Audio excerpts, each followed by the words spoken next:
그렇죠. 우리가 수면할 때 이제 깨어 있을 때의 구강호흡, 비강호흡과 주무실 때 구강호흡, 비강호흡은 다르다고 보시면 되는데, 한번 생각을 해보시면 낮생활 의식이 있을 때는 비강호흡이 유리하다고 제가 말씀을 드렸습니다. 근데 수면을 할 때도 마찬가지로 구강호흡보다는 비강호흡이 훨씬 유리해요. 왜 그러냐면 구강호흡을 하게 되면 우리가 구강호흡을 할 때 낮 시간에는 저항이 적다 그랬잖아요. 그래서 빠른 시간 안에 산소 포화도를 올려줄 수가 있습니다. 근데 주무시는 동안에 구강호흡을 하면 깨어있을 때는 서 있거나 앉아 있지만 수면 중에는 누워 계시잖아요. 그때의 구강호흡은 저항이 훨씬 증가하는 겁니다. 수면 중에 구강호흡은 입을 열고 목구멍이 좁아지는 거거든요. 우리가 한번 생각을 해보시면 이 그림도 한번 보세요. 이 사진을 보시면 혀라고 하는 구조물이 아래턱에 이렇게 붙어 있거든요. 붙어 있으니까 우리가 보통은 입을 벌린다고 하는 거는 이렇게 벌리는 겁니다. 그리고 나서 주무실 때 입을 벌린다라고 하는 거는 어떤 움직임이 생기냐면 턱이 빙글 돌아가요. 다시 턱관절을 중심으로 아래턱이 이렇게 돌아가는 모양을 취하게 됩니다. 그렇게 되면 이 턱이 우리가 로봇처럼 아래로 툭 빠지는 게 아니고요. 붙어있는 자리가 뒤로 이렇게 밀리거든요. 그러면 이 혀도 마찬가지로 이런 식으로 좁아지는 쪽으로 진행을 하는 겁니다. 그러면 우리가 흔히 알고 있는 일상생활을 할 때 구강호흡을 하면 저항이 적다라고 생각을 하고 있는데, 주무실 때 누워있는 자세에서 입을 벌려버리면 뒤쪽에 있는 숨구멍의 저항은 훨씬 증가를 하는 겁니다. 그 훨씬 증가하는 정도가 어떻게 되냐, 보통 한 2배, 2.5배 이상, 3배 이상 된다는 거예요. 이거는 일반적인 건강한 사람의 모양입니다. 근데 이 구멍이 원래 작았던 사람은 사실은 몇 배가 아니고 무한대가 되죠. 왜냐? 무호흡이 생기거든요. 호흡이 그래도 공기가 지나가는 길보다는 없어진 공간은, 무호흡이 생기는 공간은 무한대로 저항이 증가를 해버리는 겁니다. 못 지나가는 거죠. 수면 중에는 수면 중에도 구강호흡보다 비강호흡이 더 유리한 것으로 되어 있습니다. 구강호흡은 그런 단점이 있어요. 근데 비강호흡은 그럼 어떤 거가 있냐? 우선은 코로 숨을 쉬면요, 입으로 숨 쉬면서 혀가 뒤로 넘어가는 이 연한 조직들, 연 조직들이 뒤로 밀릴 가능성이 있죠. 왜냐하면 부들부들하니까. 근데 코는요, 이 코뼈나 연골을 통해서 골격 유지가 되어 있습니다. 즉 부목 같은 거예요. 우리가 다리 부러지면은 그 부목 되잖아요. 그런 것처럼 이곳이 완전히 무너지지 못하도록 이렇게 지지를 잡아주고 있는 겁니다. 그렇기 때문에 코로 지나가는 공기는 항상 일정하게 유지할 수가 있는 거고요. 그리고 비강으로 호흡을 하면서 저항이 생기기 때문에 근육 주변에, 그러니까 상기도 있는 주변의 근육들도 훈련을 할 수 있게 됩니다. 그래서 좀 힘을 더 주게 되고, 긴장된 상태가 유지가 되면 무너져 내리는 것을 우리가 예방을 할 수가 있게 되죠. 그래서 우리는 비강호흡을, 잠잘 때도 비강호흡을 유지할 수 있어야 된다는 겁니다. 구강호흡은 해롭다는 겁니다.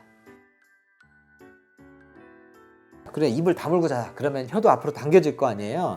그렇게 되면 이제 얼마나 효과가 있느냐를 보는 건데, 일반적으로는 병의 중등도에 따라 좀 달라지거든요. 치료 방법을 결정을 할 때 고민스러운 부분이긴 한데, 일반적으로 이제 논문상에는 경증이나 중등도에 있는 사람들, 그러니까 수면 무호흡 저호흡 지수가 5부터 15, 이걸 경증이라고 하고요, 15부터 30까지를 중등도라고 하는데, 그런 사람들의 구강호흡을 비강호흡으로 돌려주면 수면 무호흡 저호흡 지수가 한 30에서 50% 정도 호전되는 것으로 돼 있어요. 대단히 큰 효과거든요.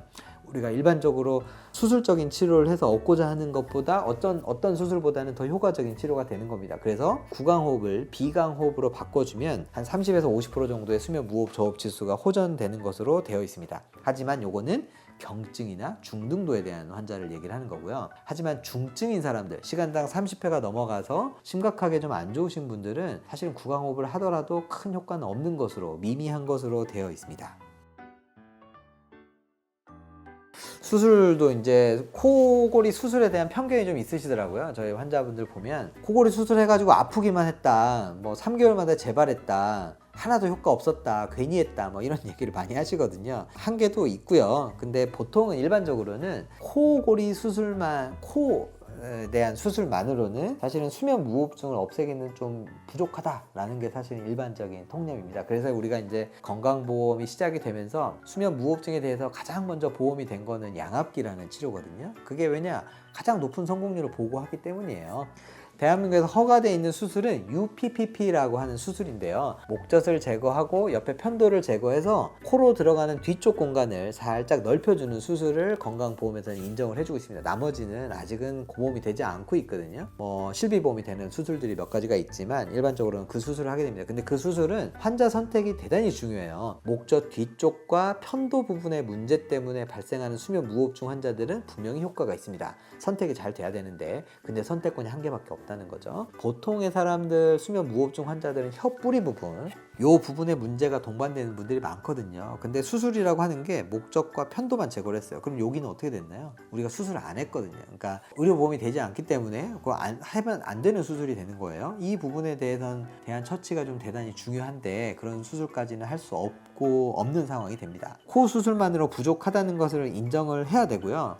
중요한 거는 코 수술을 해서 코가 뚫린 거랑 우리가 평상시에 비강으로 호흡을 하는 거랑은 조금 다르다는 겁니다. 억지로 코로 숨을 쉬면은 코로 숨을 쉴 수가 있죠. 근데 우리가 의식이 없는 주무시는 동안에 무의식적인 상태에서 비강으로 호흡을 할 수 있냐는 조금 또 다른 문제라고 보시면 될 것 같고요. 이런 것들은 이제 비염 수술이나 비중격 망곡증 수술을 해도 코를 넓혀주긴 했단 말이에요. 넓어지긴 합니다. 근데 습관적으로 입을 벌리고 자는 분들은 수면 무호흡 저흡 지수가 호전되지 않습니다. 당연히 코골이도 호전되지 않고요. 그래서 실제로 코 수술 단독으로는 수면 무호흡 저흡 지수를 감소시키는 것은 미미한 것으로 되어 있습니다. 근데 이제 저희 병원에 오시는 분들 중에 제가 코 수술을 하는 분들이 있잖아요. 지금 시청하시는 환자분 중에서도 코 수술을 한 분이 계실 거예요. 근데 제가 그럼 왜 수술을 하냐? 효과가 미미한데 그 이유는 양압기를 편하게 사용하기 위해서입니다. 코 감기가 자주 생기고 비염이 만성적인 사람들 그리고 이런 분들은 양압기를 하고 있는 중에 양압기를 못하는 상황들이 발생을 한단 말이에요. 그리고 특히나 그런 문제점이 양압기를 시작한 초반에 발생을 하면 사실은 양압기랑 친해지기가 좀 어렵습니다. 그래서 저도 이제 환자분한테 말씀을 드리고 하는데 그 치료는 양압기를 편하게 사용하기 위해서 하는 치료로 코 수술을 하고 있는 분들이 저희 병원에도 꽤 있습니다. 말씀드린 대로 코 수술, 코로 코 뚫리는 것만으로는 부족하다. 비강으로 호흡을 할 수 있어야 된다라고 했는데, 그러면 이제 핵심은 뭐냐? 우리가 물리적으로 조 빠져 있는 뒤쪽 혀랑 목젖 뒤쪽의 기도 공간을 넓히는 방법들이 이제 있거든요. 수술로 부족하다 그러면 수술이 아닌 것들에 대해서 소개를 해드릴 건데, 첫 번째는 구강리 장치들이 있습니다. 구강리 장치들은 여러 가지가 있는데요. 사실 이제 이렇게 생긴 건데, 구강리 장치는 어떻게 하는 거냐면 양쪽 상악이나 하악에 이런 틀니 같은 걸 꼽는 거죠. 그리고 나서 이 기구를 조작을 해서 아래턱을 앞으로 이렇게 전진을 시키는 겁니다. 그러면 혀가 아래턱에 붙어 있으니까 뒤쪽 공간이 살아나는 거거든요. 그래서 이런 물리적으로 상 공간을 넓혀주는 치료가 한 가지가 있고요. 두 번째는 이렇게 생긴 기구를 사용을 하시는 겁니다. 이런 기구의 원리는 뭐냐면 이렇게 입에다 물고 주무시면요, 안쪽에 비어있는 공간을 없애는 거예요. 혀랑 입 천정 사이에 빈 공간이 있습니다. 지금 한번 느껴보세요. 그 공간을 이 석션을 하는 기구를 통해서 없애버리면 누가 채울까요? 혀가 채울 겁니다. 이렇게 올라오는 거죠. 그러면 내가 누워서 주무시더라도 뒤쪽 공간이 물리적으로 또 늘어나는 효과를 발휘할 수가 있죠. 조금은 이제 일반 시중에서 판매하는 기구들이 좀 있죠. 비강을 이렇게 확장시켜주는 기구들이 있었거든요. 이렇게 생긴 그림인데 있잖아요. 여기다가 자석을 이렇게 붙여가지고 여기다 탁 붙이면 콧구멍이 탁 열리더라고요. 거기가 이제 비밸브라고 하는 곳입니다. 가장 저항이 심한 곳인데 그곳을 살짝 열어주면 운동할 때도 비강으로 호흡하기가 좀 편하고요. 주무실 때도 코로 숨 쉬는 게 좀 편안해지기도 한다고 하더라고요. 근데 저는 이런 치료를 하진 않고 조금 좀 괴랄하긴 한데 이런 치료도 있습니다. 이 그림을 한번 보시면 이거 좀 뭐 하고 있는 것 같으세요?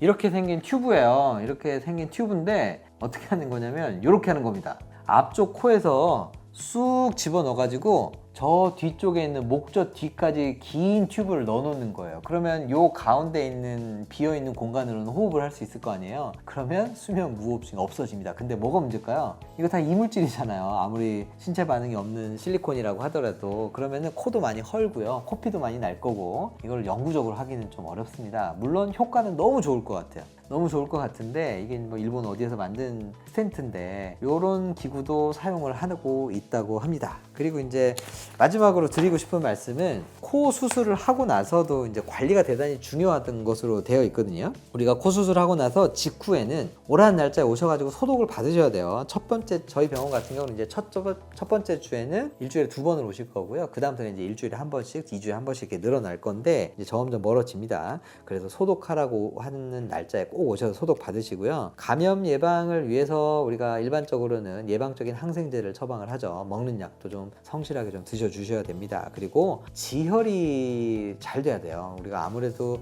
코 안쪽을 손을 대놨기 때문에 잘못하면 피가 나거든요. 앞으로 이렇게 묻어나오는 피는 괜찮은데 목 뒤로 넘어가는 출혈이 있을 수 있습니다. 그러면 이제 막 토해내고, 주무실 때도 컥컥거리고 기도 공간을 막을 수도 있고 대량의 출혈이 발생한 경우이거든요. 이런 경우에는 바로 응급실을 가시든지 아니면 병원에다가 연락을 하셔가지고 조치를 받으셔야 됩니다. 이렇게 이제 코 수술을 했던 환자분들은 저희가 이제 뒤에 뭐 이걸로 완벽하지 않으면은 양압기를 다시 착용을 하셔야 되거든요. 이런 양압기는 코 수술을 하고 이제 정상적인 점막으로, 최종적인 점막으로 돌아가는 데는 3주에서 한 달 정도가 걸리죠.